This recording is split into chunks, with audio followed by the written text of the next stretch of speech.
When Ezra's beloved horse Thunder collapses from a venomous snake bite, the desperate farmer faces losing his final link to his late wife Sarah. A mysterious young widow, Martha, appears claiming she can heal the dying animal. As Martha works to save Thunder, both she and Ezra confront their deepest grief, hidden secrets, and the possibility that healing others might heal their own broken hearts. The story builds to a deeply emotional climax, where love, loss, faith, and redemption intertwine in an unforgettable ending. The morning mist clung to the rolling hills of Holmes County like a widow's veil, soft and grey against the September dawn. Ezra Stoltzfus stood at his kitchen window, calloused hands wrapped around a chipped ceramic mug, watching the sun struggle through the Ohio countryside. At 45, his shoulders carried the weight of too many seasons worked alone, too many conversations held only with the wind. "Come on, Thunder," he murmured, his breath fogging the glass. "Time to work." The massive Percheron stood in the pasture, like a living monument to better days. Thunder's coat gleamed copper-brown in the weak sunlight, his white-blazed face turned toward the farmhouse, as if he'd been waiting. 18 hands tall and weighing nearly a ton, Thunder wasn't just a horse. He was the last piece of Sarah left in this world. Ezra pulled on his worn black hat and stepped onto the porch, the wooden boards creaking under his boots. The September air carried the promise of harvest, that sweet mixture of ripening corn and dying summer that had once made Sarah smile. 3 years since the cancer took her, and still he found himself looking for her slight figure moving through their garden, still caught himself setting 2 plates at the kitchen table. "Thunder, come here, boy." The great horse lifted his head, ears pricked forward, then began his steady approach across the dewy grass. Each step was deliberate, powerful, the gait of an animal bred for heavy work, but gentled by love. Sarah had named him Thunder because of the way his hooves sounded on the barn floor during storms, like distant lightning rolling across the sky. "There's my good boy," Ezra said, running his hand along Thunder's massive neck as the horse reached the fence. "Ready to bring in the corn today?" Thunder nickered softly, nudging Ezra's shoulder with his velvet muzzle. It was their morning ritual, this quiet moment before the day's labor began. In the Amish way, work was prayer, and prayer was work. But for Ezra, these moments with Thunder were something more. They were remembrance. He clipped the lead rope to Thunder's halter and began walking toward the barn. The horse followed without resistance, their footsteps creating a familiar rhythm on the packed earth path. Chickens scattered from their way, clucking their annoyance at being disturbed from their morning scratch. The barn smelled of hay and leather, oil and honest sweat. Ezra had built it with his own hands 22 years ago, when he and Sarah were young and the future stretched before them like an endless field ready for planting. Now the shadows seemed deeper, the silence more complete. "Easy now," Ezra murmured as he began brushing Thunder's coat. The horse stood patient as stone, only his occasional soft breath breaking the quiet. "Mrs. Byler says the Kaufman place might need help with their harvest. What do you think, Thunder? Should we lend a hand?" The horse's only answer was to shift his weight slightly, leaning into the brushstrokes. Ezra continued his careful grooming, working out small tangles in Thunder's mane, checking his hooves, running experienced hands over muscle and bone. She was part maintenance, part meditation, part love letter to the animal that had become his closest companion. "Sarah always said you had the gentlest heart of any horse she'd known," Ezra said softly. "Remember how she used to bring you apples? Cut them into perfect pieces, she did. Said a horse your size deserved a proper apple, not just cores and scraps." Thunder's ears flickered at the sound of Sarah's name, and Ezra could swear the horse remembered her too. Animals knew things, felt things that people often missed. Thunder had stood vigil outside the house during Sarah's final days, refusing to be moved to the far pasture, as if he understood that something precious was slipping away. Ezra fitted the harness over Thunder's broad back, adjusting the leather straps with practiced efficiency. The harness had been Sarah's wedding gift to him, handmade by her father, tooled with intricate patterns that caught the light. Every buckle, every strap was perfectly placed, designed to distribute weight evenly across Thunder's powerful frame. "There we go," Ezra said, stepping back to admire his work. Handsome as ever, they walked together toward the cornfield, Thunder's massive hooves making soft thuds in the earth. The corn stood tall and golden, ready for harvest, tassels brown and silk dried to perfect brittleness. It was going to be a good yield. Sarah would have been proud. Ezra was attaching the corn binder when he heard Thunder's sharp whinny of alarm. The sound cut through the morning air like a blade, high and terrified. Nothing like Thunder's usual gentle nickering. Ezra spun around to see the great horse rearing up on his hind legs, front hooves pawing the air, eyes rolling white with panic. "Thunder, whoa boy, easy." But Thunder wasn't responding to Ezra's oars. The horse came down hard, stumbled sideways, then reared again. Something was wrong, terribly wrong. Thunder was the steadiest horse Ezra had ever known, calm in storms, unflappable around machinery, gentle with children.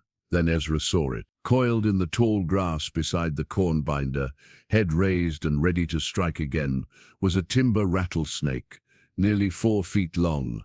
Its diamond-patterned back caught the morning light, and its rattle buzzed like angry electricity. The snake's triangular head weaved hypnotically, tracking Thunder's movement. No, Ezra lunged forward, but he was too late. The snake struck like lightning, its fangs sinking deep into Thunder's left front leg, just above the hoof. Thunder screamed, a sound Ezra had never heard from the gentle giant, a sound that would haunt his dreams forever. The horse stumbled backward, the snake still attached, then shook his leg violently until the serpent flew free and disappeared into the corn. Thunder's breathing became labored immediately, his nostrils flaring wide as he fought to process what had happened. "No, no, no," Ezra whispered, grabbing Thunder's halter as the horse began to sway. "Not you too. Please God. Not you too." Thunder's eyes found Ezra's, and in them was a trust so complete, so absolute, that it broke something inside the man's chest. The horse was asking him to fix this, to make it better, the way he always had before. But this wasn't a cut that could be bandaged, or a stone that could be pulled from a hoof. Timber rattlesnake venom was deadly to horses. Ezra knew it. Every farmer knew it. The toxins would spread through Thunder's massive body, shutting down his organs, stopping his great heart. Without immediate treatment, the kind only a veterinarian could provide, Thunder would be dead within hours. And the nearest veterinarian was Dr. Hansen in Millersburg, 30 miles away. Thunder's front leg began to swell visibly, the tissue puffing up around the bite marks like rising bread. The horse's breathing grew more labored, his head beginning to droop, as the venom worked its poison through his system. "Hold on, boy," Ezra said, his voice cracking. "Just hold on." He tried to think clearly, but panic was clouding his mind. Thunder needed help now, not in an hour, not in 30 minutes, but now. The Amish didn't usually rely on modern veterinary medicine, preferring traditional remedies and prayer, but this was beyond anything their community healers could handle. Thunder's legs began to buckle. "No," Ezra threw his arms around the horse's massive neck as Thunder started to go down. "Fight it, boy. Fight." But physics was stronger than love, and Thunder's enormous weight was too much for Ezra's arms to support. The horse sank to his knees first, then rolled heavily onto his side, his breathing shallow and rapid. The swelling was spreading up his leg now, and his eyes were becoming glassy. Ezra knelt beside Thunder's head, cradling it in his lap. The horse's breath was hot against his hands, coming in short, desperate pants. This was how Sarah had looked near the end, fighting for each breath, eyes growing distant as she prepared to leave him behind. "I can't lose you too," Ezra whispered, tears falling freely now onto Thunder's blazed face. "You're all I have left of her. You're all I have left of anything good. Thunder's eye rolled toward Ezra, still trusting, still hoping. The horse tried to lift his head, failed, then gave a soft whinny that sounded almost like an apology. I'm sorry I can't stay, it seemed to say. I'm sorry I have to leave you alone too. No, Ezra said fiercely. Don't you dare give up on me. Don't you dare. But even as he spoke, he could see the light beginning to fade in Thunder's eyes. The horse's breathing was growing weaker, his pulse irregular against Ezra's palm. The venom was winning. Just as the cancer had won with Sarah, he was going to lose everything that mattered. Again, the morning sun climbed higher, indifferent to the tragedy unfolding in the cornfield. Somewhere in the distance a rooster crowed the full arrival of day. Life was going on all around them. Chickens pecking, cows lowing, the world spinning on its axis, while Thunder's world was ending one shallow breath at a time. Ezra bent over the dying horse, his tears falling like rain onto the copper-brown coat that Sarah had loved to brush. I'm so sorry, boy. I should have seen the snake. I should have protected you. I should have... Excuse me. The voice came from behind him, soft and feminine, touched with an accent that wasn't quite Amish, but wasn't quite English either. Ezra looked up through his tears to see a young woman standing at the edge of the cornfield, her hands clasped in front of her dark dress.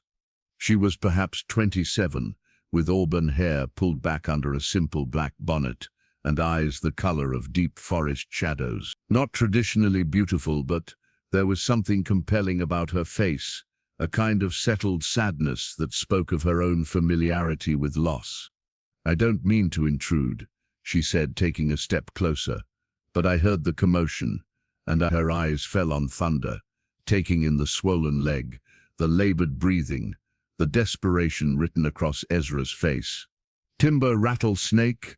Ezra nodded, not trusting his voice. The woman was quiet for a moment, studying the dying horse with the focused attention of someone who understood animal suffering. When she spoke again, her voice carried a strange certainty. I can heal him. The words hung in the morning air between them, impossible and necessary at the same time. Ezra stared at this stranger who had appeared out of nowhere with her quiet claim. This young woman who looked too soft for such bold promises. What? He managed. She stepped closer, close enough that he could see the determination in her dark eyes, the way her hands trembled slightly despite her confident words. Your horse, she said simply. I can heal him, if you'll let me. Thunder's breathing grew weaker, his great body shuddering with the effort of each breath. Time was running out, and Ezra was faced with an impossible choice. Trust a stranger with impossible claims, or watch the last piece of his heart die in his arms. The woman waited, patient as stone, while Ezra struggled with a decision that would change everything. Ezra stared at the woman, his mind reeling. Thunder's labored breathing filled the silence between them, each rasp a countdown toward the inevitable. The horse's pulse was growing weaker under his palm, and the swelling had spread halfway up his leg. Who are you? Ezra asked, his voice hoarse from crying. Martha Yoda, she replied, taking another careful step toward them. I've just moved to the community, bought the old Schrock place on Walnut Creek Road.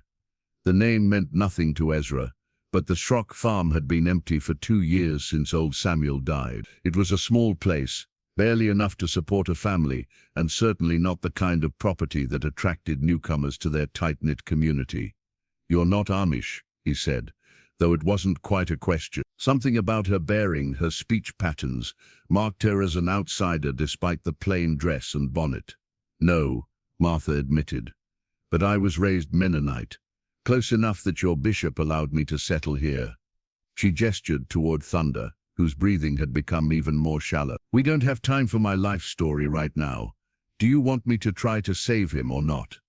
Ezra looked down at Thunder's glazed eyes, at the foam beginning to form around the horse's muzzle.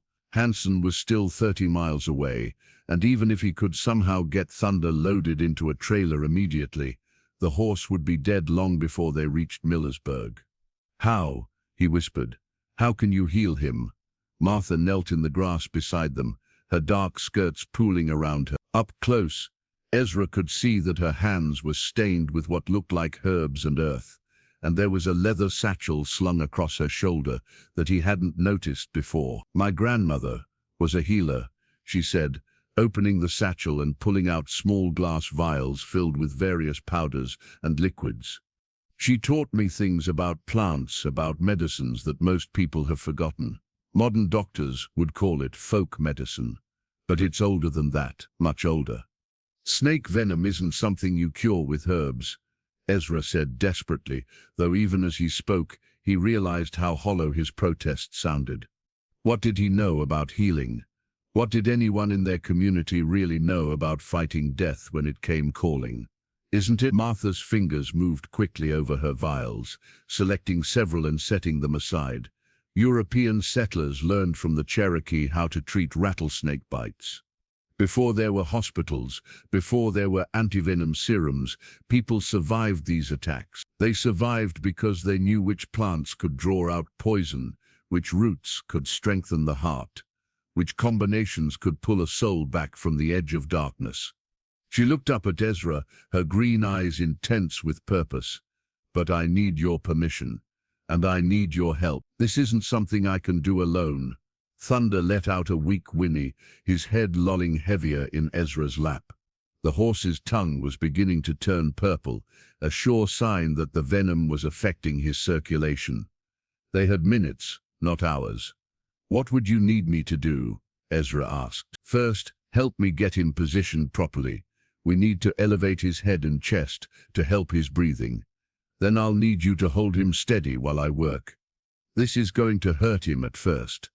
Drawing out poison always does, and he's going to fight it. Ezra nodded quickly. Tell me what to do.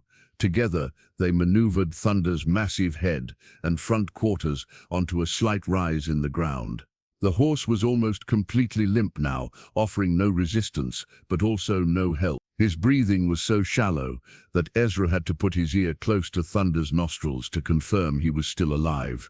Martha opened several vials and began mixing their contents in a small wooden bowl she pulled from her satchel. The mixture turned a dark green color and gave off a sharp, medicinal smell that reminded Ezra of something familiar, though he couldn't place what. This is going to seem strange, Martha said, stirring the mixture with a small silver spoon. I need to pack this paste directly into the bite wounds, then wrap the leg with cloth soaked in a different preparation. After that, she hesitated, as if unsure how much to reveal. After that, what? After that, I'm going to do something that your people might consider unorthodox, but it's necessary. The poison has to be drawn out, not just from his leg, but from his entire system. His heart, his lungs, his blood. Everything is compromised now. Ezra looked at Thunder's glassy eyes, at the foam-flecked muzzle, at the swollen leg that was now nearly twice its normal size. Unorthodox seemed like a small price to pay for a miracle. Do whatever you have to do, he said. Martha nodded and moved to Thunder's injured leg. With gentle but firm hands, she began cleaning the wound site, using a clear liquid from one of her vials that made the raw flesh foam and bubble. Thunder didn't even flinch. He was too far gone to feel pain anymore. Hold his head steady, Martha instructed, beginning to pack the green paste into the puncture wounds. This is going to draw out the poison, but it's also going to be painful. If he has any fight left in him, it's going to come out now. For a moment, nothing happened. Thunder lay still as death, his breathing barely perceptible. Then, suddenly, his eyes snapped open wide, and he let out a scream of pure agony. The great horse thrashed violently, trying to roll over, to escape the burning sensation in his leg. Ezra threw himself across Thunder's neck, using all his weight to keep the animal from injuring himself further. Easy, boy, easy. I know it hurt. Thunder's hooves flailed dangerously close to Martha's head, but she continued working calmly, wrapping the paste-packed wound with strips of cloth that she soaked from another bottle. Her hands moved with practiced precision, as if she'd done this many times before. "The paste is working," she said over Thunder's panicked whinnying. "I can see the venom starting to draw out. Look, see how the swelling is starting to concentrate around the wound site instead of spreading up his leg." Ezra looked and saw that she was right. The angry red inflammation that had been crawling up toward Thunder's shoulder was beginning to recede, pulling back toward the original bite marks, like a tide going out. Thunder's struggles began to weaken, not from the venom now, but from exhaustion. The horse's breathing was still labored, but there was more strength in each breath, more life in his eyes. "Phase 1 complete," Martha said, sitting back on her heels. Her forehead was beaded with sweat, and there were grass stains on her dark dress. "Now comes the hard part." She reached into her satchel and pulled out what looked like a small, intricately carved piece of wood, no bigger than her palm. Strange symbols were etched into its surface, not letters that Ezra recognized, but something older, more primal. "What is that?" he asked. "Cherokee healing token," Martha said, cradling the object reverently. "My grandmother got it from a medicine woman in North Carolina. She said it holds the power to call a spirit back from the Shadowlands, but only if the healer is willing to pay the price." "What price?" Martha's eyes met his, and in them he saw a depth of sadness that matched his own. "To heal someone else, you have to take some of their pain into yourself. Not permanently," she added quickly, seeing his expression, "but for the time it takes to draw out the poison and replace it with life, the healer carries the burden." She placed the wooden token on Thunder's chest, directly over his heart. The horse's breathing immediately seemed to improve, as if the small piece of carved wood was somehow feeding strength back into his failing system. "This is going to look strange," Martha warned, "but don't interfere, no matter what you say." She placed her hands on either side of the token and closed her eyes. For a moment, nothing happened. Then, slowly, Martha began to glow. It wasn't a bright light, nothing dramatic or obviously supernatural, just a soft, warm radiance that seemed to emanate from her skin, growing stronger as she concentrated. The light pulsed in rhythm with Thunder's heartbeat, as if she was somehow synchronizing her life force with his. Thunder's eyes cleared, his breathing deepened, the purple color began to fade from his tongue. But Martha was paying the price.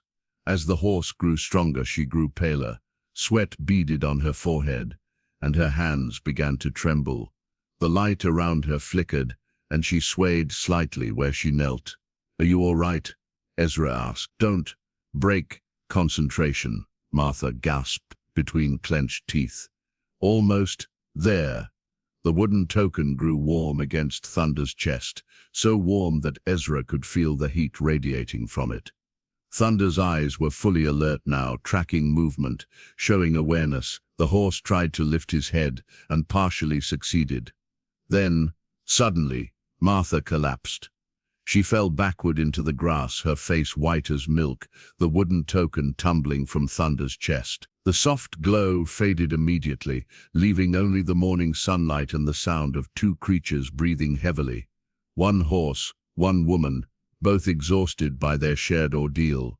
"Martha," Ezra started to go to her, but Thunder chose that moment, to try to stand. The great horse rolled up onto his chest first, pausing to gather strength, then pushed himself to his feet with visible effort. He stood swaying slightly, but he stood.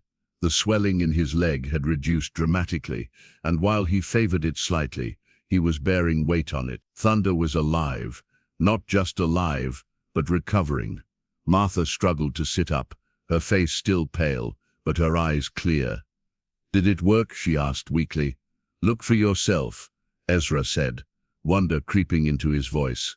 Thunder took a tentative step toward them, then another. His gait was careful but steady, and when he reached Martha, he lowered his great head and gently nuzzled her shoulder, a gesture of unmistakable gratitude. "Thank you," Martha whispered, stroking Thunder's muzzle with shaking hands. "Thank you for fighting." Ezra stared at both of them, the horse that had been dying in his arms just minutes ago, and the mysterious woman who had somehow pulled him back from the brink of death. None of it made sense by any logic he understood, but the evidence stood before him on four strong legs. How? He asked simply. Martha was carefully packing her vials back into the leather satchel, her movements slow and deliberate. My grandmother always said that healing is just love, made visible. When someone you care about is suffering, you find a way to share their burden. The medicines help, the knowledge helps. But in the end, it's love that does the real healing. But the light, the token, I've never seen anything like that. Haven't you? Martha looked up at him with those deep green eyes. Haven't you ever prayed so hard for someone that you felt like you were pouring your own life into them? Haven't you ever loved someone so much that their pain became your pain? Ezra thought about Sarah's final days, about how he had sat by her bedside, willing his own strength into her failing body, praying that God would take him instead. He thought about Thunder, about how the horse's suffering had felt like a knife in his own chest. Yes, he said quietly, I have. Then you understand.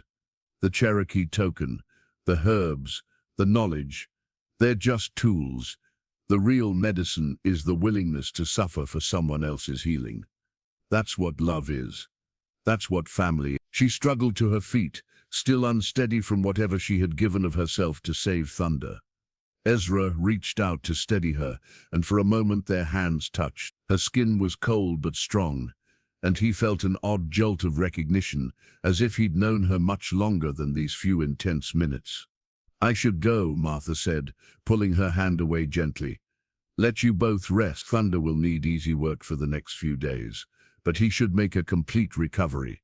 Wait, Ezra called as she turned to leave. Why? Why did you help us? You don't know me, don't know Thunder. Why risk yourself for strangers? Martha paused at the edge of the cornfield, her back still to him. When she spoke, her voice was so quiet he had to strain to hear it. Because I know what it's like to lose everything you love, she said. And because sometimes helping someone else heal is the only way to start healing yourself.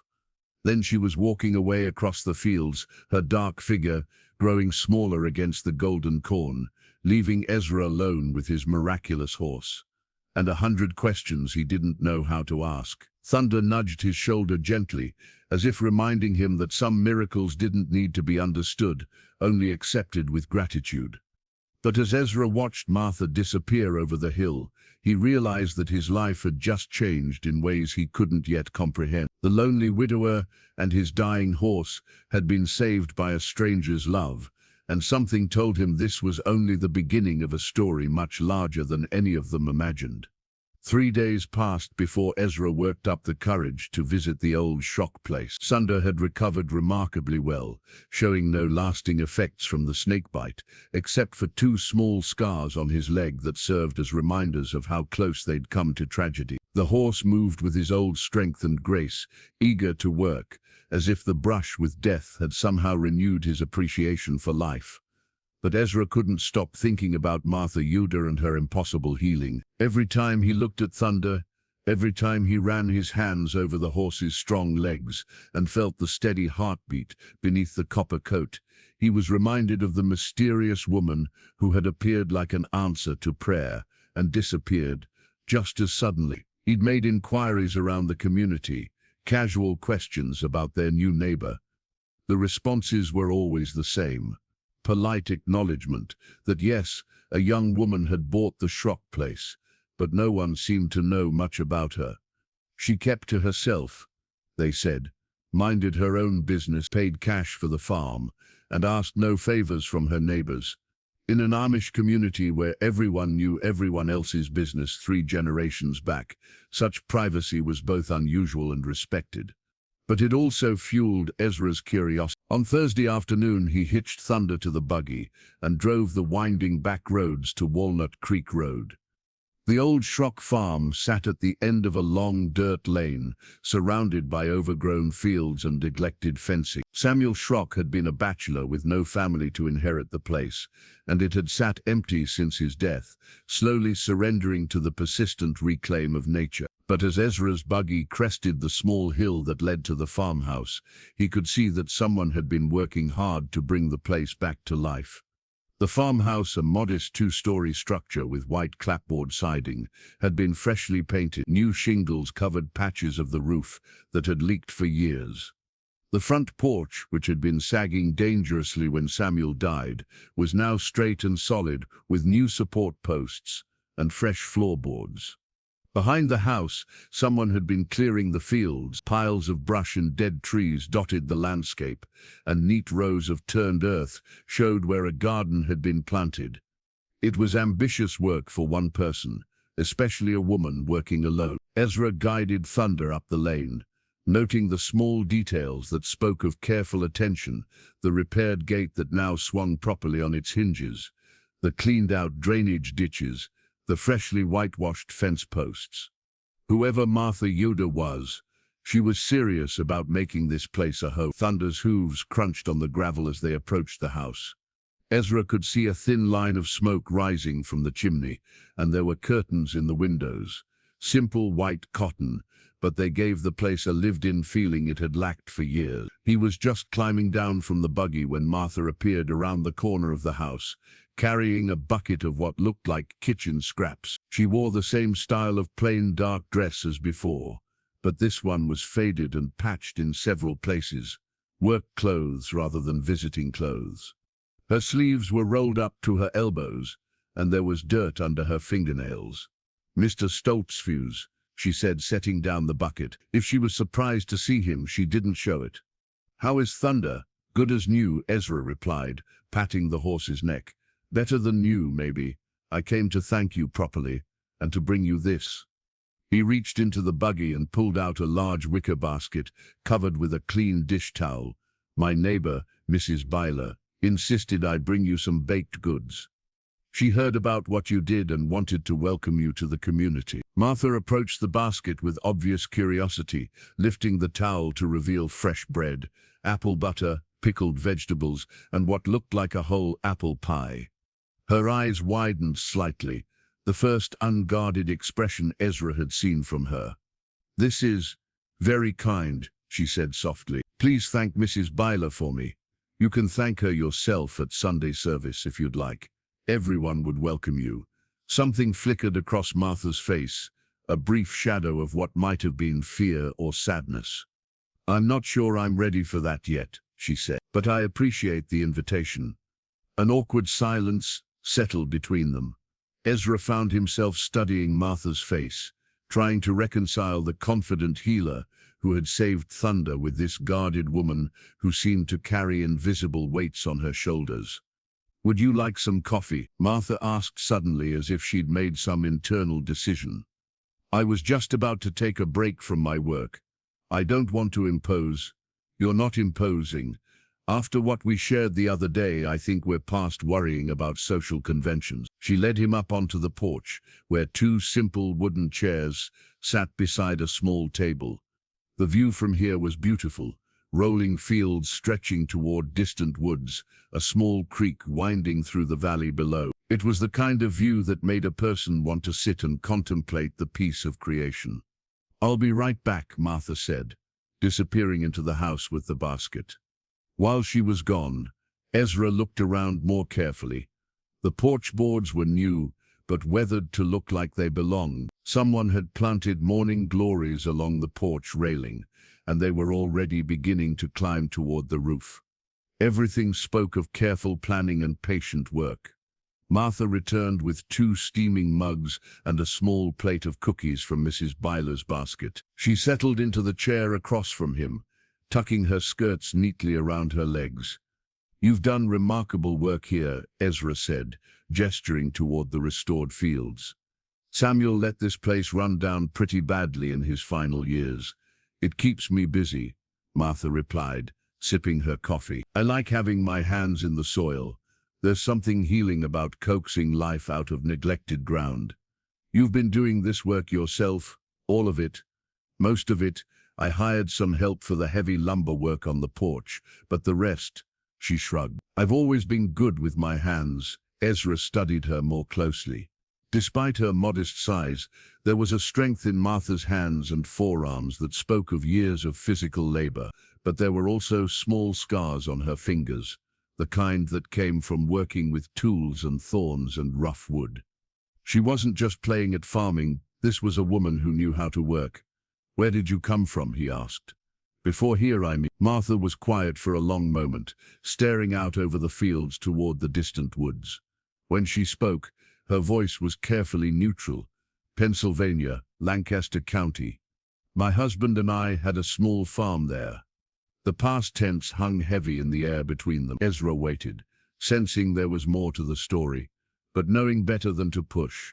In his experience, grief had its own timeline, and you couldn't rush someone else's healing any more than you could rush your own.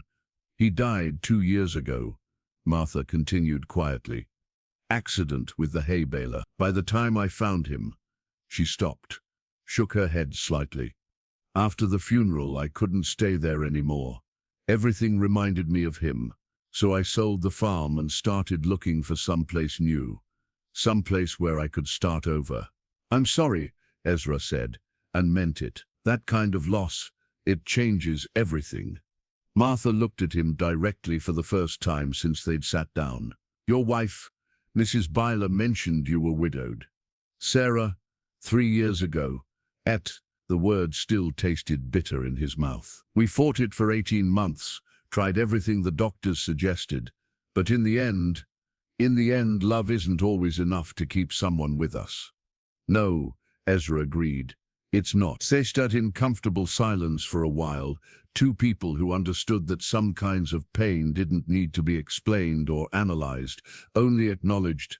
Thunder grazed peacefully in the yard, and somewhere in the distance, a meadowlark sang from a fence post. "The other day," Ezra said eventually, "what you did for Thunder, that wasn't just folk medicine, was it?" Martha's cup paused halfway to her lips. "What do you mean?" "The light. The way you seemed to connect with him somehow. I've never seen anything like that." Martha set down her cup carefully, her expression guarded again. "My grandmother taught me things that most people wouldn't understand. Old ways, old knowledge. Some would call it superstition. And what would you call it?" "Love made visible," Martha said, echoing her words from the cornfield. "When someone is dying, when conventional medicine fails, sometimes you have to reach deeper. Sometimes you have to be willing to give something of yourself." "Is that what you did? Gave something of yourself?" Martha stood abruptly, walking to the porch railing and gripping it with both hands. Her knuckles were white against the fresh wood.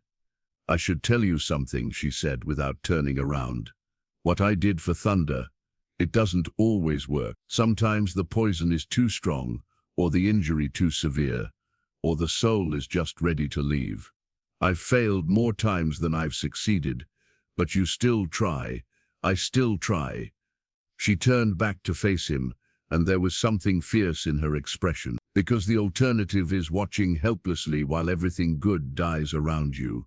Because sometimes a miracle is the only thing standing between love and despair." Ezra heard the pain in her voice, the weight of old failures and fresh grief. This was a woman who had watched her own husband die, who had perhaps tried to save him with the same desperate love she'd poured into Thunder, and had failed. The knowledge of her own limitations, of the boundaries even love couldn't cross, was written in every line of her face. "Your husband," he said gently. "You tried to heal him too." Martha's composure cracked, just for a moment, and Ezra saw the raw wound beneath her careful control. "I tried everything my grandmother taught me. Every herb, every prayer, every old ritual she'd passed down. I poured everything I had into saving him, everything I was. But he was already gone by the time I found him, and there are some kinds of broken that can't be mended." She wiped her eyes quickly, embarrassed by the show of emotion. "That's why I came here. That's why I bought this old farm and started over. Because living with that failure, in that house where I couldn't save the person I loved most, it was killing me a little more each day."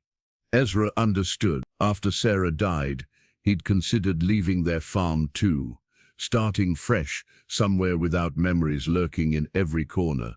Only Thunder had kept him rooted to the place they'd built together. "But you saved Thunder," he said. "That has to count for something, does it? Or was I just lucky this time? What happens the next time someone needs help and I fail again?" "Then you'll have done everything you could," Ezra said. "That's all any of us can do, everything we can, with love and hope and whatever skills God gave us. The results, those aren't ours to control." Martha looked at him with something approaching surprise, as if she hadn't expected such understanding from a near stranger. "Most people think I'm strange. A woman living alone, claiming to have healing powers. They think I'm either crazy or dangerous." "Are you?" Ezra asked, with a slight smile. "Dangerous, I mean. I've already ruled out crazy." Despite herself, Martha laughed, a short, rusty sound, like someone who hadn't had much reason for laughter recently. "I suppose that depends on your perspective. I can heal some things, but I can't bring back the dead. I can ease some kinds of pain, but not heartbreak. I'm just a woman who learned some old ways from her grandmother and is trying to do some good in the world. That doesn't sound dangerous to me. That sounds like exactly what this community needs." Martha studied his face, searching for something, sincerity perhaps, or the absence of judgment. Whatever she found seemed to satisfy her, because some of the tension went out of her shoulders. "Thank you," she said simply, "for not thinking I'm a witch or a charlatan. Thank you for saving the most important thing I have left in this world."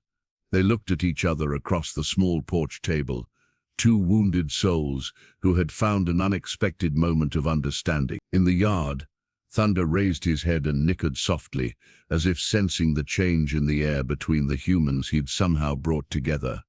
As the afternoon sun began to slant toward evening, Ezra realized he'd been there for over 2 hours. It was the longest conference he'd had with anyone since Sarah died, and the first time in 3 years that he'd felt like someone truly understood the weight he carried.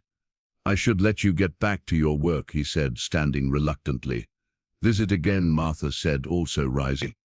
"If you'd like, I mean. It gets lonely out here sometimes, and it's nice to talk to someone who understands about things." "I'd like that," Ezra replied, and was surprised by how much he meant it. "Maybe next time I can bring Thunder and help with some of the heavier work around the farm. I'd like that too." As Ezra climbed back into his buggy, he felt something he hadn't experienced in years: anticipation for the future, curiosity about what might come next. Martha Yoder was still largely a mystery to him, but she was a mystery that had saved his horse's life and somehow lightened the burden of his own grief, if only for an afternoon. Thunder seemed to sense his master's improved mood, stepping out smartly as they drove back down the lane. At the main road, Ezra turned for one last look at the Schrock place. Martha was still standing on the porch, watching them leave, one hand raised in a small wave of farewell. For the first time in 3 years, Ezra Stoltzfus drove home with something other than sorrow in his heart. And in the distance behind them, a woman who had given up on healing herself began to wonder if maybe, just maybe, helping others find hope might be the first step toward finding her own. 2 weeks later, Ezra found himself taking the road to Martha's farm with increasing regularity. What had started as occasional visits to check on his mysterious neighbor had evolved into something more, a friendship built on shared work, comfortable silences, and the kind of understanding that only comes between people who have walked through the valley of deep loss. Thunder seemed to enjoy these visits as much as Ezra did. The great horse would perk up his ears when they turned onto Walnut Creek Road, and he always greeted Martha with the gentle affection of an animal who remembered her kindness. For her part, Martha always had an apple or a handful of oats for Thunder, and she spoke to him with the easy familiarity of someone who understood that animals had souls worth respecting. On this particular October morning, Ezra arrived to find Martha in her garden, harvesting the last of the season's vegetables before the first hard frost. She worked methodically, filling wicker baskets with winter squash, late tomatoes and bundles of herbs that she would dry for the long months ahead. "Good morning," Ezra called, climbing down from the buggy. "Need any help?" Martha straightened, pushing a strand of auburn hair back under her bonnet. Always, she said with a smile that had become more frequent over the past few weeks. These winter squash are heavier than they look. They work together in comfortable companionship, Martha directing and Ezra providing the muscle for the heavier lifting. It was pleasant work, the kind of seasonal rhythm that connected them to the eternal cycle of planting and harvest, growth and rest. The morning air was crisp with the promise of winter, and the trees along the creek were beginning to turn brilliant shades of gold and scarlet. "Your grandmother," Ezra said as they loaded the last basket into the buggy, "the one who taught you about healing, what was she like?" Martha paused, a small smile playing at the corners of her mouth. Fierce, tiny little woman, barely 5 feet tall, but she could command a room full of grown men with just a look. "My grandfather used to say she was part Cherokee medicine woman, part Irish witch, and part force of nature." "Cherokee? Is that where the healing token came from?" "Among other things." Martha dusted off her hands on her apron. "Grandmother, Mary, was complicated.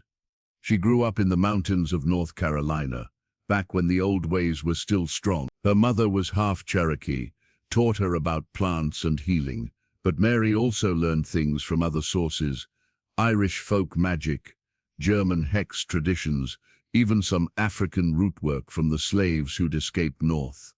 Ezra raised his eyebrows. In his sheltered Amish world, such mixing of traditions was almost unthinkable. That must have been unusual for a Mennonite family. "Oh, grandmother Mary wasn't Mennonite when she was young," Martha said with a laugh.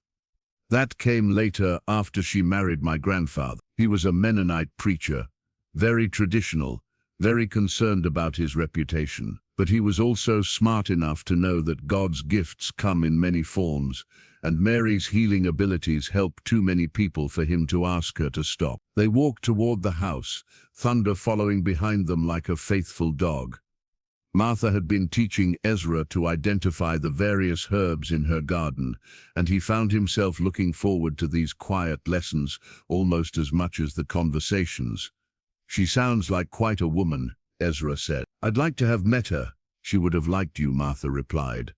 "She always said the best healers were the ones who understood suffering from the inside out, people who had been broken themselves and learned how to carry their wounds with grace." They settled on the porch with their usual coffee, watching Thunder explore the herb garden with gentle curiosity. The great horse had learned which plants he was allowed to sample and which ones were off-limits, though Martha always supervised his botanical adventures. "Can I ask you something?" Ezra said after a while. "Of course. That day with Thunder, when you did whatever it was you did, you said you took some of his pain into yourself. What did that feel like?" Martha was quiet for a long moment, staring out over the fields. When she spoke, her voice was soft and distant, as if she was remembering something from long ago. "Like drowning," she said finally. "Like being pulled under by something dark and toxic. The venom wasn't just poison in Thunder's body. It was fear and pain and the terrible certainty that that was coming. When I connected with him, all of that flowed into me too." She rolled up her left sleeve, revealing her forearm. Ezra had never noticed before, but there were faint marks on her skin. Not quite scars, but discolorations that looked almost like old bruises. "Every healing leaves marks," Martha said, tracing one of the discolorations with her finger. "This one is from Thunder. This one here is from a milk cow that got into some poisonous weeds last month.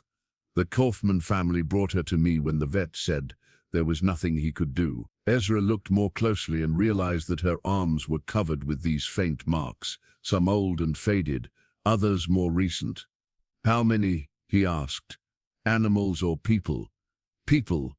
Martha's expression grew guarded. "I don't usually heal people anymore. It's more complicated." "Why?" "Because animals are honest about their pain. They don't lie. They don't hide their suffering. They don't have complicated emotions tangled up with their physical ailments. When you heal an animal, you're dealing with pure biology, poison and antidote, injury and repair.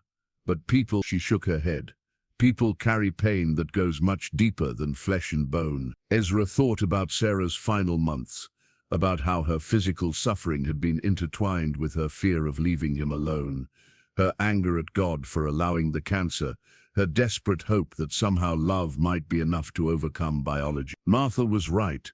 Human pain was infinitely more complicated. "You tried to heal people before?" he asked gently. "I tried to heal my husband."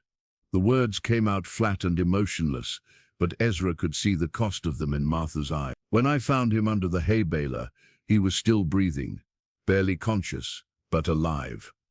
I tried everything Grandmother Mary had taught me, every technique, every ritual, every desperate prayer."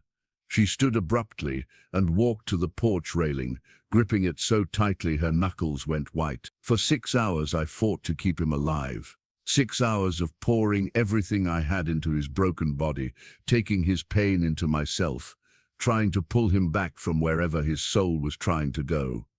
What happened? I kept him alive long enough for the doctor to arrive, long enough for him to wake up and speak to me one last time, long enough to say goodbye." Martha's voice cracked slightly. "But I couldn't save him. The damage was too severe, too much internal bleeding.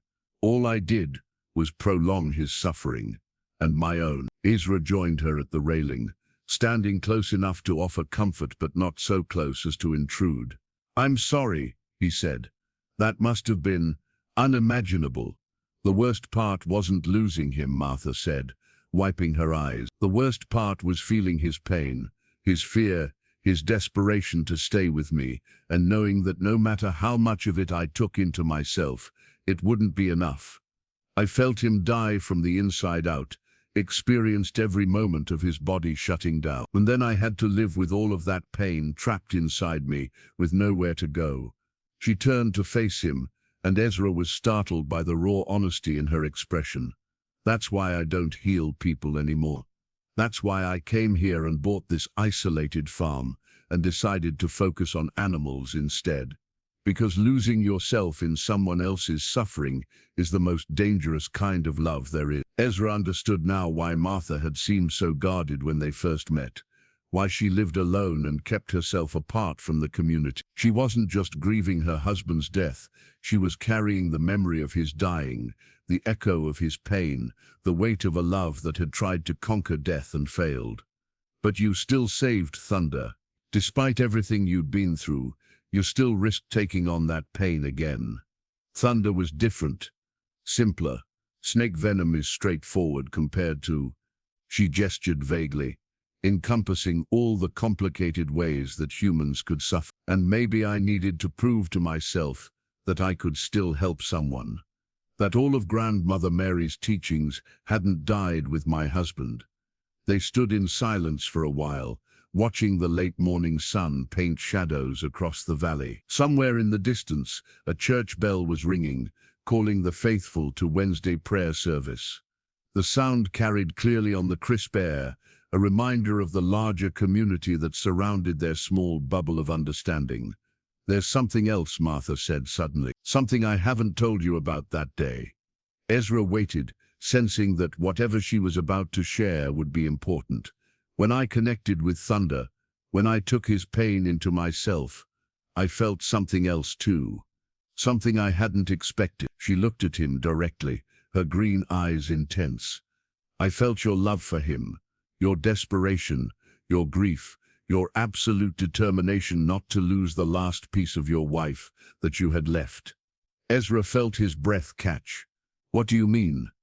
"The connection works both ways. When I heal someone, I feel their pain, but I also feel the love of the people who care about them. With Thunder, I felt your love so strongly, it nearly overwhelmed me. The depth of your attachment to that horse. The way he represents everything you've lost and everything you're still fighting to keep. It was beautiful and heartbreaking at the same time." She paused, seeming to gather courage for whatever came next. "That's why I really came to help that day. Not just because I heard the commotion, not just because I couldn't stand to watch an animal suffer. I came because I felt your love calling out across the fields, so pure and desperate that it pulled me toward you like a beacon." Ezra stared at her, trying to process what she was telling him. "You felt my emotions? Was a distance? Strong emotions, pure emotions, they have a resonance, like a bell ringing. People who are sensitive to such things, people who have been trained to listen, we can sometimes hear them. Martha's cheeks colored slightly. It's not something I talk about much. Most people would think I was crazy. I don't think you're crazy, Ezra said quietly. But I think I'm beginning to understand why you live alone out here. It's hard to be around people when you can feel their pain so acutely. Their fear, their anger, their heartbreak. It all bleeds through, especially in places where lots of people gather. Church services are particularly difficult. That explained why Martha had never taken him up on his invitations to Sunday service, why she seemed most comfortable here on her isolated farm with only the animals for company. She wasn't just grieving, she was protecting herself from a world that could overwhelm her with its collective suffering. Is that why you focus on healing animals now? Because their emotions are simpler? Partly, but also because Martha hesitated, then seemed to make a decision. Because I'm losing the ability to control it. The connection, the empathy, whatever you want to call it, it's getting stronger, and I don't know how to stop it. She rolled up her other sleeve, revealing more of the faint marks that covered her arms. Each healing leaves me more sensitive, more worn. It's like each time I take someone else's pain into myself, I become a little less able to block out the pain around me. Grandmother Mary warned me about this, but I thought I could handle it. What did she say? That healers who give too much of themselves eventually lose the ability to distinguish between their own pain and everyone else's. They become like emotional lightning rods, attracting and absorbing suffering until it destroys them. Martha's voice dropped to a whisper. She said, that's how her own mother died. Not from any illness, but from carrying too much of the world's pain. Ezra felt a chill that had nothing to do with the October air. Is that what's happening to you? I don't know. Maybe. Sometimes I wake up in the middle of the night feeling like I'm drowning in sadness that isn't mine. Sometimes I can feel the collective grief of the entire community pressing down on me like a weight. It's getting harder to function, harder to tell which thoughts and feelings are my own. She looked at him with eyes that seemed older than her 27 years. That's the real reason I came here, Ezra.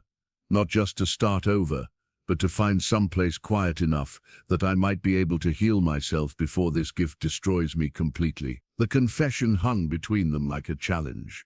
Martha had just revealed the deepest, most vulnerable part of herself. Not just her grief over her husband's death, but her fear that her own healing abilities might be killing her by degrees. She was asking him to understand something that defied everything he thought he knew about how the world worked. But as Ezra looked at this remarkable woman, who had saved Thunder's life at the cost of her own peace, who lived alone with her dangerous gifts and her accumulating sorrows, he realized that understanding wasn't really the point. Love didn't require complete comprehension, only acceptance and the willingness to stand beside someone in their darkness. What can I do? He asked simply. How can I help? Martha's eyes filled with tears, the first truly unguarded emotion he'd seen from her. Just be my friend. Just let me have one person in the world who knows what I really am and doesn't run away. I'm not running anywhere, Ezra said firmly. We've both lost too much to let fear steal what we found here. As they stood together on the porch, with Thunder grazing peacefully in the yard, and the autumn sun warming their faces, neither of them could have imagined the test that was coming. A test that would push Martha's dangerous gifts to their absolute limits and force them both to discover whether love really was strong enough to heal the deepest wounds of the human heart. The first snow of winter arrived early that year, sweeping across Holmes County on a bitter November wind that cut through clothes and chilled souls. Ezra had just finished his evening chores when he heard the desperate pounding on his front door. Ezra Stoltzfus, please, you must help us. He opened the door to find Isaac Kaufman standing on his porch, snow swirling around his black coat and fear etched deep in his weathered face. Isaac was one of the most respected men in their community, a deacon, a father of 7, a man who rarely showed emotion and never asked for help. "Isaac, what's wrong? Come in, out of the cold." "No time," Isaac gasped, his breath visible in the frigid air. "It's my youngest, little Rebecca. She's dying, Ezra. The fever, it came so fast, and now she won't wake up. Hanson is stuck in Millersburg. The roads are too bad and his truck won't make it through the snow." Ezra's heart clenched. Rebecca Kaufman was only 6 years old, a bright-eyed child with golden braids, who always waved at him from her family's buggy when they passed on the road. "What can I do? I'm not a doctor, Isaac." "The woman," Isaac said desperately, "the widow who lives at the old shock place. They say she has abilities, that she can heal things doctors cannot. I know it sounds like foolishness, but my wife, she's beside herself, and we've tried everything else." The weight of the moment settled on Ezra's shoulders like the falling snow. Martha had explicitly told him she didn't heal people anymore, that it was too dangerous, too complicated, but this was a child's life hanging in the balance. "I'll go to her," Ezra said, grabbing his heaviest coat. "You go back to Rebecca. Keep her warm. Keep talking to her even if she doesn't respond. I'll bring Martha as quickly as I can. God bless you, Ezra.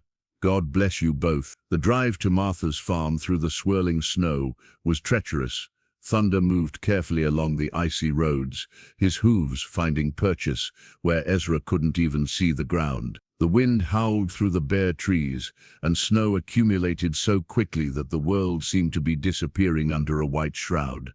When they finally reached Martha's farmhouse, Ezra could see warm light glowing in the windows, a beacon of hope in the storm. He drove Thunder right up to the porch and pounded on the door.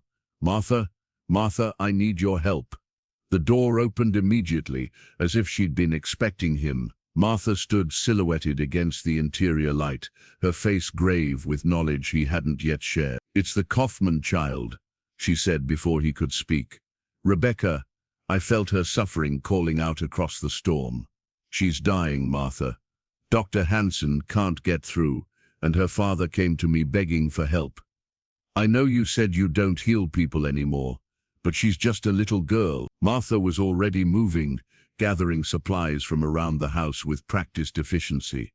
"Help me harness my horse to the sleigh," she said, pulling on her heaviest cloak.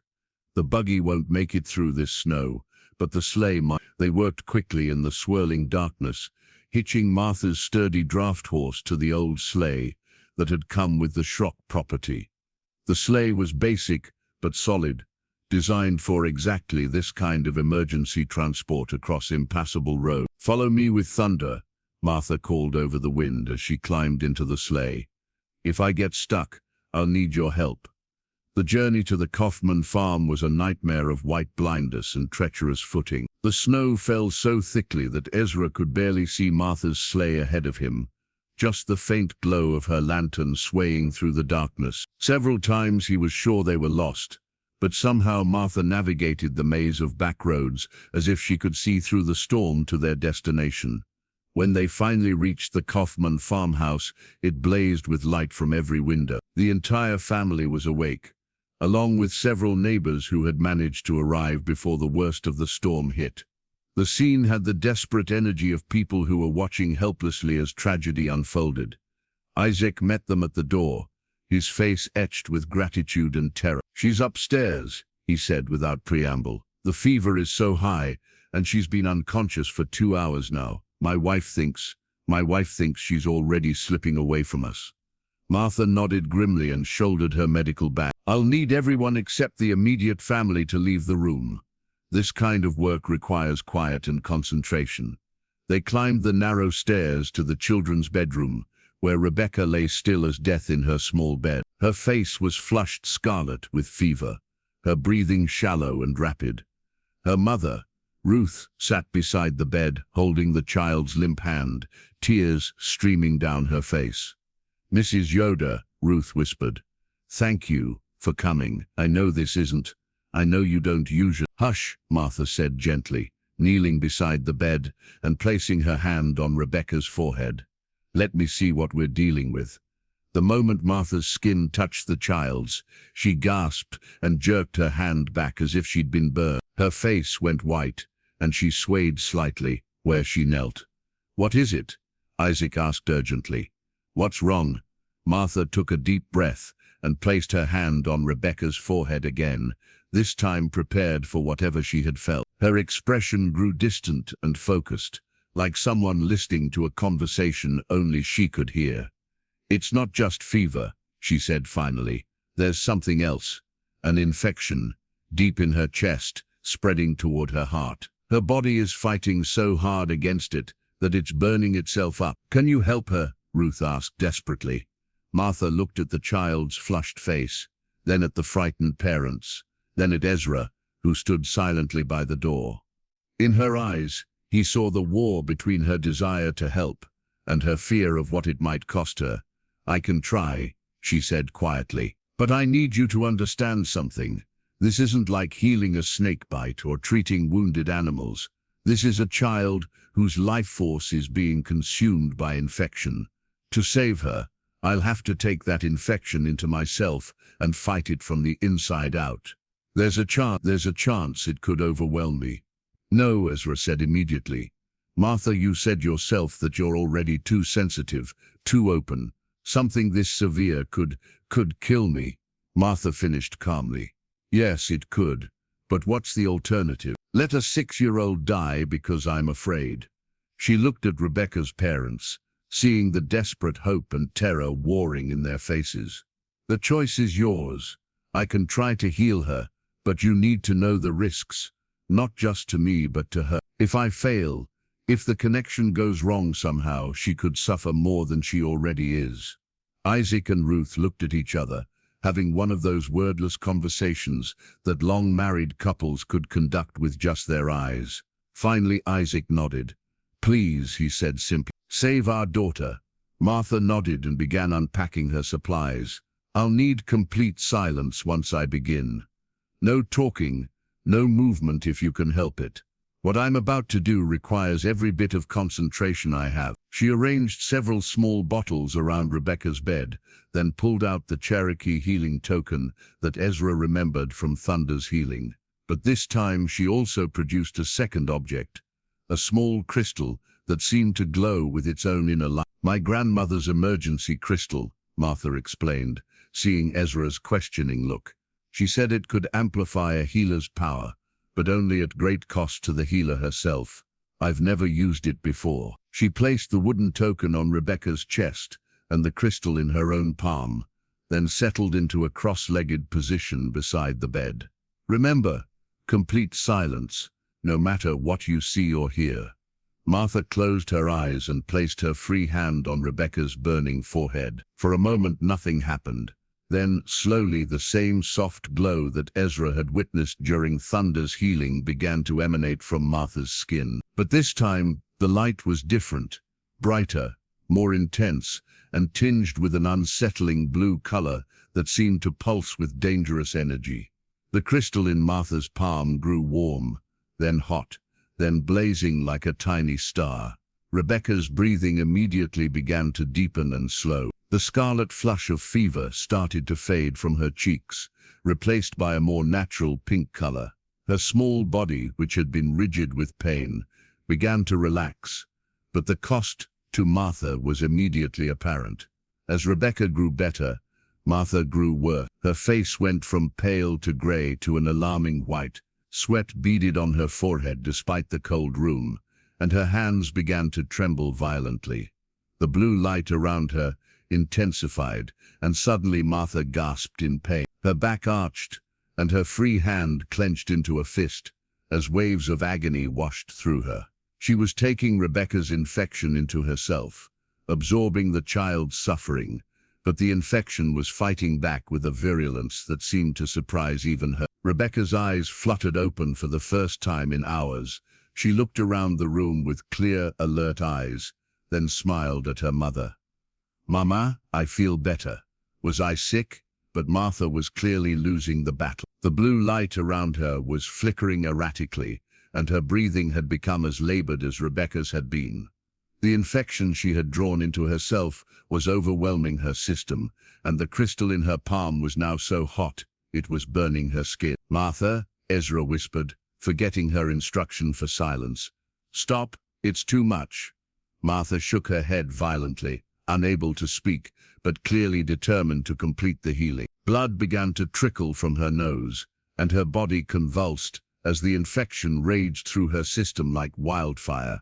That's when Ezra made a decision that would change everything. He moved quickly to Martha's side and placed his hands over hers, adding his touch to the connection between healer and patient. The moment his skin contacted hers, he felt the full force of what she was enduring, the burning infection, the child's fading life force, and beneath it all, Martha's own desperate determination to save this innocent life, no matter the cost to herself. "What are you doing?" Isaac whispered. "Helping her carry the load," Ezra replied through gritted teeth as Rebecca's pain flooded into him as well. "She doesn't have to do this alone." The effect was immediate.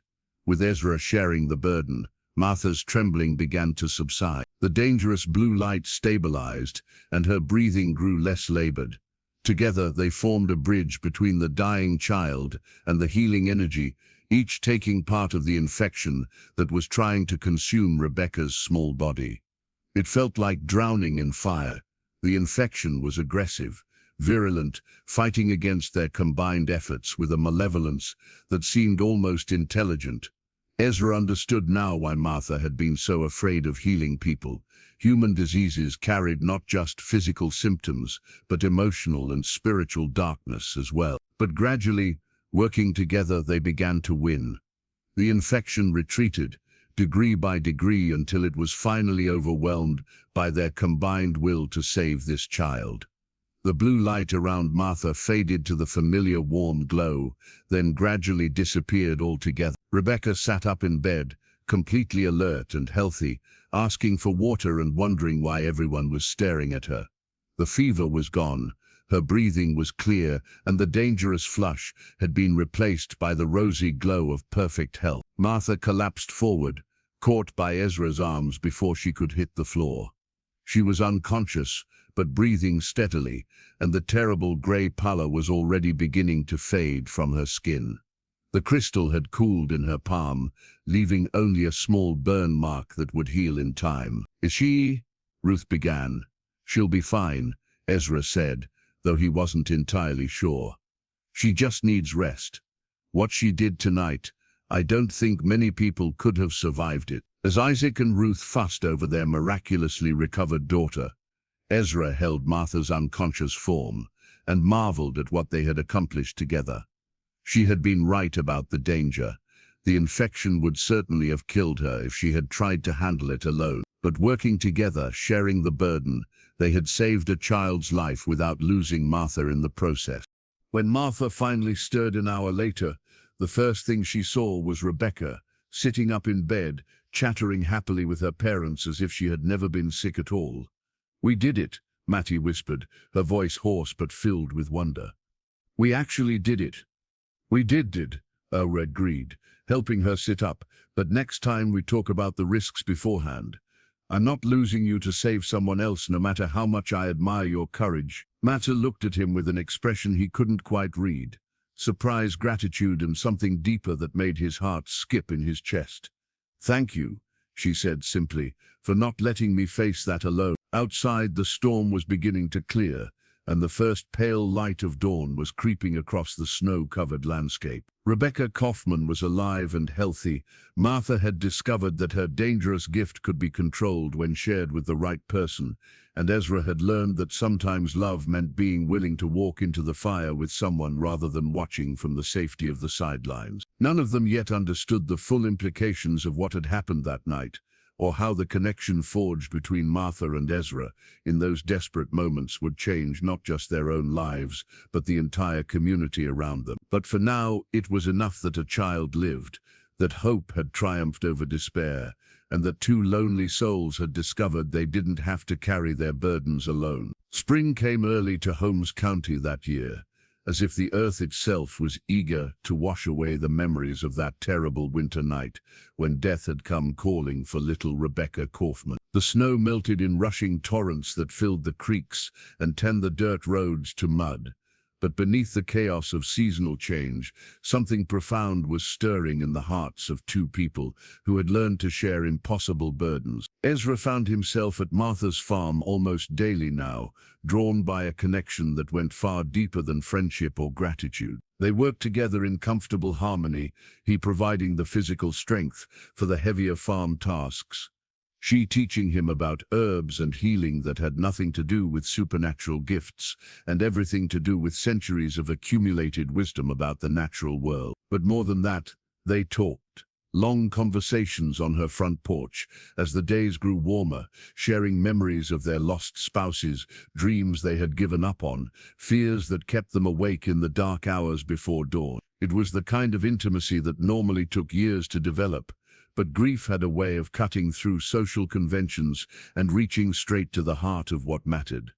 "I've been thinking about that night," Martha said one April morning as they planted her vegetable garden, "about what happened when you helped me heal Rebecca." Ezra looked up from the row of beans he was planting. "What about it? The connection we made. It wasn't just about sharing the burden of her illness. Something else happened. Something I don't think either of us expected." She sat back on her heels, dirt on her hands, and a thoughtful expression on her face. "When you touched me, when you joined the healing, I felt your pain too. Not just Rebecca's infection, but your grief over Sarah, your loneliness, your fear of losing the last things you love. It all flowed through the connection." Ezra felt his cheeks warm. "I'm sorry if that made it harder for you." "No," Martha interrupted gently. "It made it easier, because when I felt your pain, I also felt your strength. Your ability to carry grief without letting it destroy you. Your capacity to keep loving even after loss. It helped me remember that I could be strong too." They worked in silence for a while, the spring sun warm on their backs, and the earth rich and promising beneath their hands. Around them the world was coming alive again. Birds returning from their southern migrations, flowers pushing through the dark soil, trees unfurling tender green leaves toward the light. "Martha," Ezra said finally, "there's something I need to tell you." She looked up, sensing the seriousness in his tone. "That night, when we saved Rebecca, when I felt everything you were feeling, I realized something." He set down his planting tools and met her eyes directly. "I realized that I'm falling in love with you." The words hung in the air between them, as fragile and momentous as the first crocus blooms pushing through the last patches of snow. Martha stared at him, her green eyes wide with surprise and something that might have been fear. "Ezra, I know it's complicated," he continued quickly. "I know we're both still carrying wounds from the people we lost. I know that in our community, a man my age courting a woman your age will raise eyebrows. But what we have, what we've found together, it's too precious to ignore." Martha stood slowly, brushing dirt from her hands with movements that were careful and deliberate. When she spoke, her voice was quiet, but steady. "I care about you too," she said, "more than I ever expected to care about anyone again. But Ezra, you need to understand what you'd be taking on. My gifts, my sensitivity to others' pain, it's not going away. If anything, it's getting stronger. And after what happened with Rebecca, after people saw what I can do, word is spreading." As if summoned by her words, they heard the sound of an approaching buggy. A moment later, David Miller's familiar black gelding appeared around the bend, pulling a buggy that held David, his wife Anna, and their teenage son Joseph, who appeared to be favoring his left arm. "Mrs. Yoder," David called as he climbed down from the buggy. "Thank the Lord you're here. Joseph took a bad fall from the barn loft, and we think his arm might be broken. Dr. Hansen is delivering a baby over in Sugar Creek, and we heard you might be able to help." Martha looked at Ezra with an expression that clearly said, "You see what I mean." But she was already moving toward the buggy, her healer's instincts overriding her personal concerns. "Let me take a look," she said, gently examining Joseph's swollen forearm. The boy tried to be stoic in the Amish way, but tears leaked from the corners of his eyes as Martha probed the injury. "Definitely broken," she confirmed. "But it's a clean break, not too badly displaced. I can set it and splint it properly. But Joseph, I need you to understand that this is going to hurt quite a bit." "I can take it," the 16-year-old said through gritted teeth. Martha looked at Ezra, and he understood immediately. Without a word, he moved to stand beside her, ready to offer his support if the healing became too intense for her to handle alone. "Hold very still," Martha instructed Joseph, placing her hands gently on either side of the break, "and try to breathe steadily. This will be over quickly."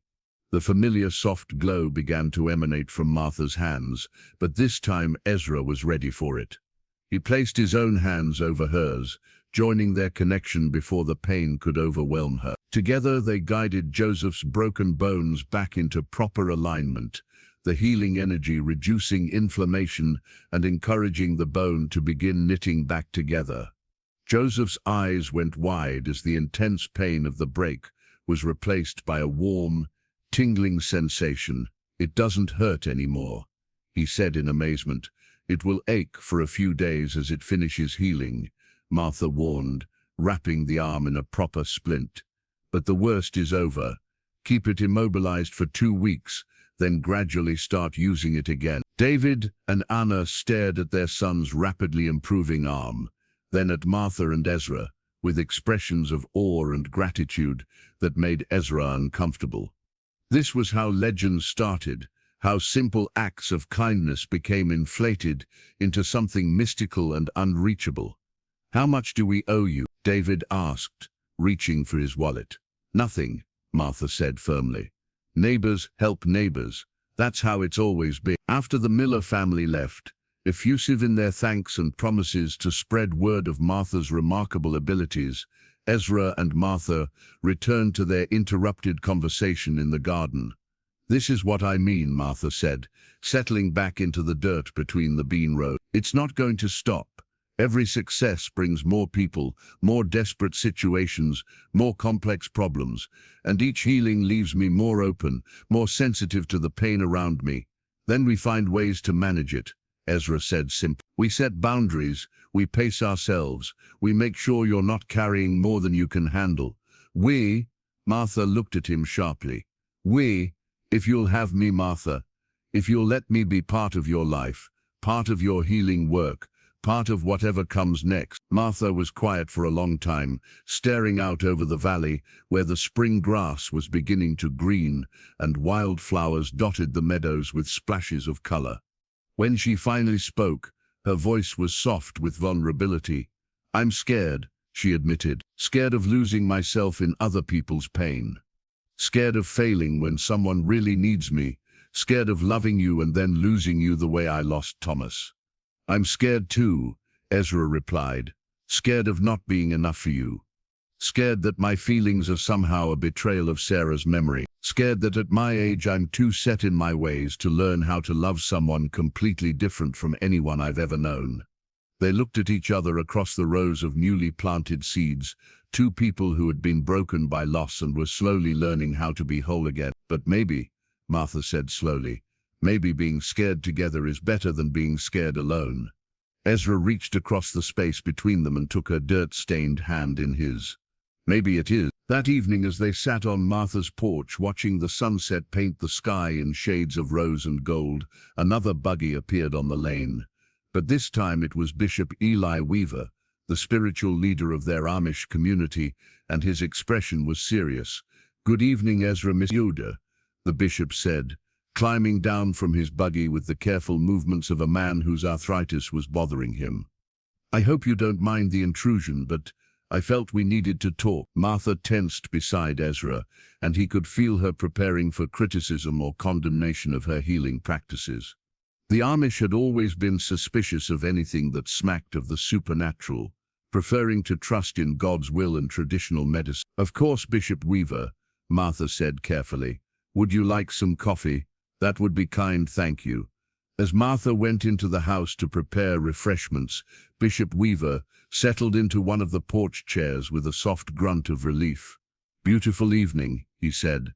conversationally. Spring always gives me hope.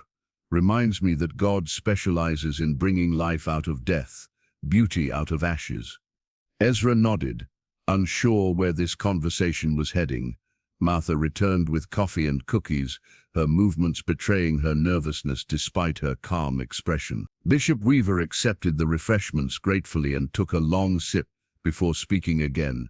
"I've been hearing stories," he said finally, "about healings, about miracles. Little Rebecca Kaufman, young Joseph Miller, several others.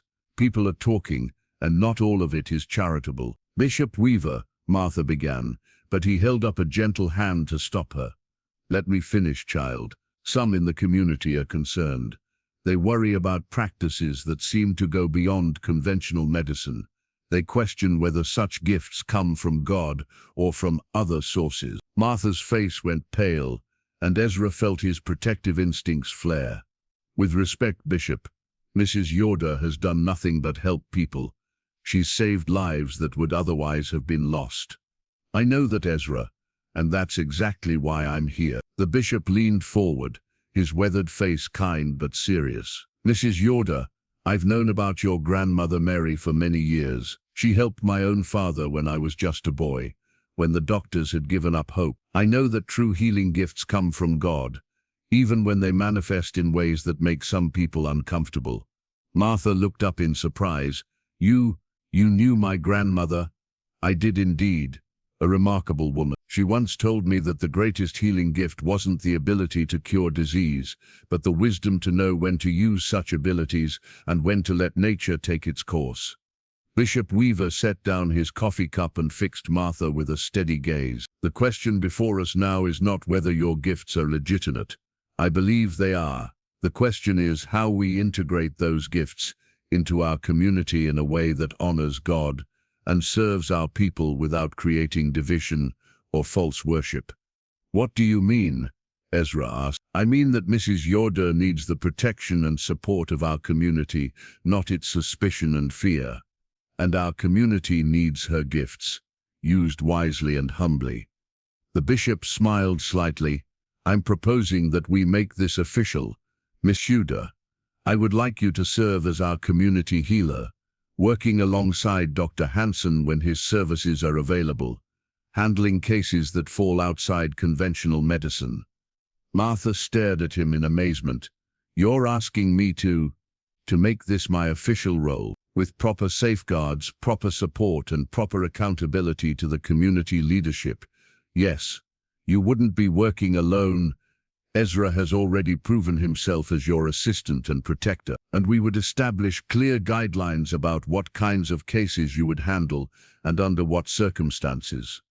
The bishop turned to Ezra with a knowing smile. "I'm also here to give my blessing to whatever personal arrangements you two might be considering. It's clear to anyone with eyes that you care deeply for each other, and frankly, both of you have been alone long enough." Ezra felt his ears burn, but Martha laughed, a sound of pure joy that he hadn't heard from her before. "You're a wise man, Bishop Weaver," she said, "and a kind one." "I'm a practical man who recognizes God's gifts when I see them," the bishop replied. "The question is, are you both willing to take on this responsibility together?" Martha looked at Ezra, and in her eyes he saw everything he needed to know. Hope, love, determination, and the recognition that some paths were meant to be walked together. "Yes," she said simply, "we are." 6 months later, on a perfect October morning when the leaves were turning brilliant shades of gold and crimson, Ezra Stoltzfus and Martha Yoder were married in a simple ceremony in Bishop Weaver's home. Thunder, now completely recovered and somehow seeming to understand the significance of the day, stood patiently decorated with autumn flowers as the newlyweds took their first buggy ride as husband and wife. The ceremony was small, just immediate family and close friends, but the entire community had contributed to the celebration. Tables groaned under the weight of traditional Amish wedding foods, and children ran laughing through the falling leaves while their parents shared stories and blessings for the new couple. As the sun began to set, painting the sky in the same rose and gold colors that had blessed their first evening together. Ezra and Martha sat on the porch of what was now their shared home, watching their friends and neighbors begin the journey back to their own farms. "Do you think we're crazy?" Martha asked, leaning against Ezra's shoulder as thunder grazed peacefully in the yard. Two middle-aged people, both widowed, both carrying more baggage than anyone should have to bear. "Probably," Ezra replied, pressing a kiss to the top of her head. "But it's a good kind of crazy, the kind that leads to healing and hope instead of just more loneliness." In the months since that night when they had saved Rebecca together, they had handled dozens of cases. Some as simple as setting broken bones, others as complex as drawing poison from snake bites, or coaxing failing hearts back to healthy rhythms. Each healing had strengthened their partnership, their ability to share the burden of others' pain without losing themselves in the process. More importantly, they had learned to heal each other. The grief that had defined both their lives for so long was still there, but it no longer controlled them. Sarah and Thomas would always be part of their story, but they were no longer the whole story. "Mrs. Stoltzfels," Ezra said, testing out the sound of her new name. "I like the sound of that," Martha replied with a smile that lit up her entire face. As the stars began to appear in the darkening sky, a soft nickering drew their attention to the yard. Thunder had approached the porch and was looking at them with what could only be described as satisfaction, as if the great horse knew that his near-death experience had been the catalyst that brought them together. "Thank you, boy," Ezra said softly, reaching out to stroke Thunder's neck. "Thank you for bringing us to each other." Martha joined her hand with Ezra's on Thunder's warm coat, and for a moment the three of them stood connected, horse, man, and woman, bound together by love and loss, and the miraculous discovery that healing others could heal yourself. In the distance, a church bell tolled the hour, calling the faithful to evening prayers. But Ezra and Martha had already found their prayer in the quiet communion of shared burdens, shared love, and the recognition that sometimes the greatest miracles came not from dramatic healings, but from the simple willingness to let someone else help carry the weight.